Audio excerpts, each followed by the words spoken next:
The first mistake is calling yourself an expat. You are an immigrant. Hey YouTube, and welcome back to my channel. I'm Tia, and if you don't know, I am a half Jamaican, half Nigerian, American-born girl that has been living in Italy for the past 10 years and now lives between Milan and Lagos, Nigeria. So that being said, I know a thing or two about being a serial immigrant, an expat, as some people would say. And I thought that I could contribute to this space by making a video about the most common mistakes that people make when moving to new countries and how you can avoid them. Because I don't know about y'all, but my transition, my journey to get to where I am now is riddled with potholes and tears. And if I could just go back in time and tell the past me one or two things, I mean, I don't know if I would have listened because I'm pretty hard-headed, but it would have been nice to, have something to expect. The first mistake is calling yourself an expat. You are an immigrant. It was really interesting to me when I first moved to Italy because coming from the US, at least up until recently, I didn't think the word immigrant had a negative connotation. Like it was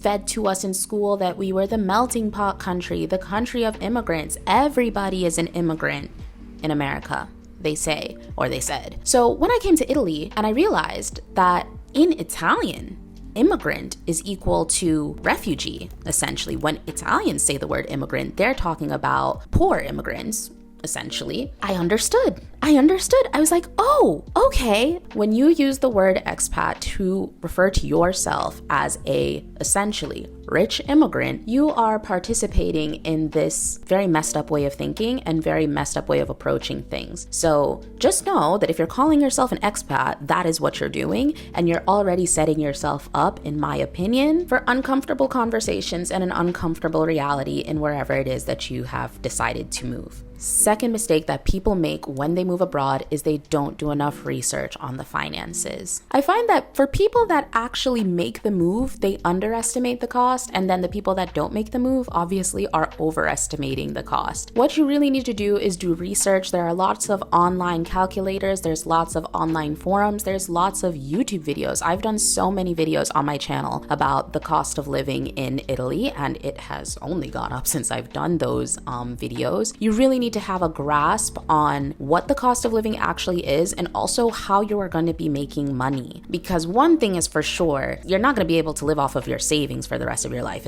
unless you're like a pensioner, somebody that's already worked their entire life and saved something like $2 million. You're not going to be able to go the rest of your life in another country without working. And so you need to understand the cost of living. You need to understand how you're going to be making money. Is that going to be with a local salary? And then you can get another shock of your life to realize that in most places in the world, just like in America, your average local salary cannot support the average local cost of living. And so how are you going to mitigate that? Third mistake that they make, which is kind of related to this, is that they don't take into account taxes, especially if they're American. Maybe it's a bit more common knowledge now, but it definitely wasn't always common knowledge for people to know that as an American, you will be subject to US taxes no matter where you live in the world. Now, this does depend on your specific situation because, for example, in Italy, if I was working for an Italian company, I would only have to pay taxes to Italy and I would just have to report to America up until like $100,000. But because I'm not working for a company, because I'm working for myself, I actually have to pay a part of my taxes to Italy and a part of my taxes to America, regardless of how much I earn. So I'm one of those very unlucky people in the world that I'm paying high taxes in Italy, but I'm also paying taxes in America, a country that I don't live in, I don't necessarily identify with, I don't agree with how they're using my tax dollars. I still have to do it because I'm an American. And most people don't know that. So in addition to doing the research with regards to how much it's going to cost to live in a new place, with how much you could potentially earn in a new place, you have to understand what you're going to be doing with regards to your taxes. What do you have to pay? What are you responsible for? Because otherwise you might just end up finding all of this stuff out later once you realize that you owe tens of thousands of dollars in tax to the US government, and or you might just realize this one day when you're going back to America and you get arrested upon return because you are wanted for tax evasion. So definitely look this up, even because while America is the most popular case of this, other countries are starting to do this as well. Everybody's struggling apparently. Definitely look up taxes. Another mistake that people that move to foreign countries make is that they underestimate the visa requirements. Again, it's not really people that move to other countries. It's people that move from other rich countries. People that are born and raised with this reality where they can just move and go wherever they want, visa free, or wherever they would think to go, visa free. I'm an EU citizen. I can go to any EU country for free, like without thinking about it. Well, as soon as you get out of those borders, and I think many more people will in the coming years, you'll realize that residency exists. Visas exist. Permits exist. They cost a lot. They are highly bureaucratic and annoying, and they're what you're subject to as a foreigner. So you need to just put in your mind, research that too, because I've read that there are some countries like the UK that they really be charging people thousands of pounds. Now, pounds are worth more than dollars. Pounds are worth more than euros. So whatever you're thinking in dollars and euros, think of it more. Thousands of pounds just to apply for a visa. Make sure you already take that into all of your other calculations, because if you don't, then you'll just get there and be miserable at the fact that every year or every 2 years, you're needing to pay this insane cost for your visa that may or may not even be approved. The way I'm describing it, people might change their mind. You might not want to move to another country because it is complicated. Another major mistake that people make when moving to another country, especially when they are English speakers, is they don't learn the local language. People don't agree with me on this sometimes, and I don't even get it, because to me it's just such a no-brainer that you need to learn the local language to wherever you're moving. There is no way that you will be able to relate to, there is no way that you will be able to fully understand, no pun intended, if you don't speak the same language. And obviously, since you're the one moving to the country, you are the guest, you are the foreigner, you have to learn their language, not the other way around. And it's crazy to me because it's like people complain about being discriminated against for being a foreigner, for being a foreigner from a rich country. They'll complain about being, overcharged. They'll complain about people not wanting to, accept them, but then you didn't even learn the language. You don't speak the language. I understand that learning a language is not necessarily easy for everyone, but let's also call a spade. Most people don't try hard enough. Scusi, babidi-boopy? Che cosa? Peter, what are you doing? Speaking Italian. Babidi-boopy? Babidi-boopity-babidi-babidi. You have to learn the local language of wherever you're going. I'm not saying you have to become conversational in a night, but I'm saying invest in some intensive courses to at least be able to have basic conversations with people. Another mistake that people make when moving to another country, which is kind of connected to that one, is that they don't make a local support system. You will need local friends. On a human level, humans are creatures of crowd. Humans love to be around other people. Even people like me, I consider myself a highly independent person. I love my own company. And as you guys saw, I have picked up and moved myself to new countries multiple times at this point. But that being said, even me, I need people. I would not be as successful as I am if I didn't have friends. Friends to talk to, friends to vent to, friends to ask for advice, friends to go do things with me, friends to tell me che sono brava tia.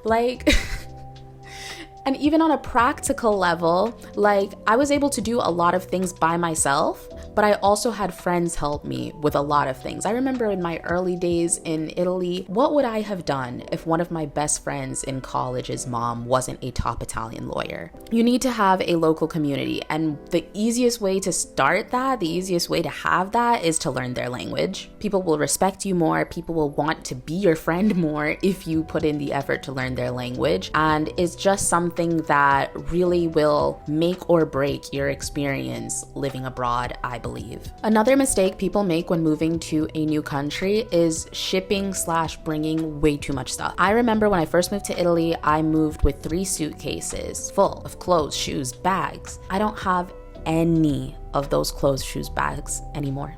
And on top of that, everything will always be cheaper. Okay, not necessarily, but most things, I think that those local things, so we're talking about furniture, we're talking about like, you know, the goods that you actually need to live will be cheaper in the local market. Why is that? Because when things are imported, when things are shipped from other countries, you have to pay tariffs, you have to pay taxes on top of them. And so they're going to be more expensive.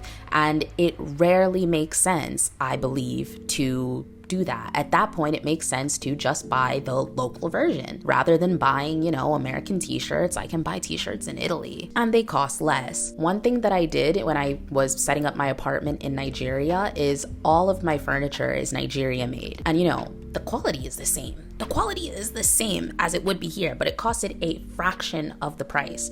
Okay, not everything is the same. My sofa, I think it was like 200 euros, extremely cheap. If I had gotten a cheap sofa in Italy, that would be more expensive than that. The quality of the Nigerian one is the same or better than the cheap one in Italy. Does that make any sense? So it made the most sense to get my sofa in Nigeria for the Nigerian sofa. On the other hand, yeah, it would be cool to bring the Nigerian sofa to Italy, but you can't really do that. And with the taxes that the Italians would put on that sofa at the border, it would no longer be cheap anymore. So it just makes more sense to buy the sofa in Italy. You know what I'm saying?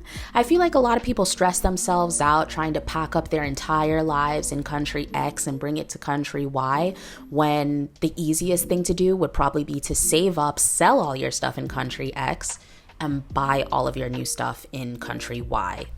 A lot of people underestimate or don't even think about the difficulties of integration, the difficulties of culture shock. I didn't even think about culture shock when I first came to Italy. Like, because it was the first new country I had moved to, I didn't even know necessarily what it was. And so I was so taken aback by it that I made a whole series on the internet about the cultural shocks that I was experiencing moving from USA to Italy. Yeah, a lot of times it was hard.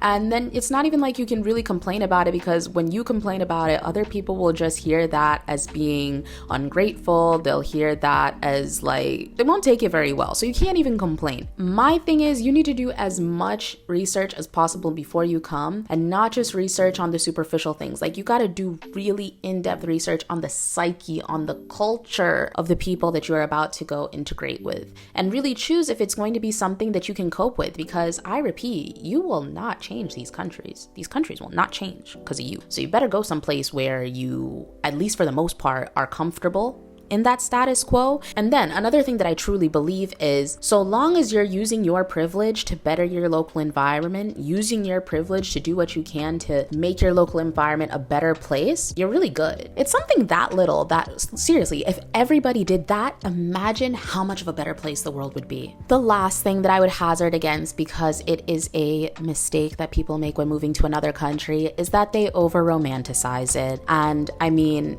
don't be fooled. I speak very highly of Nigeria because my job is Nigeria, and so it's my duty to market it well.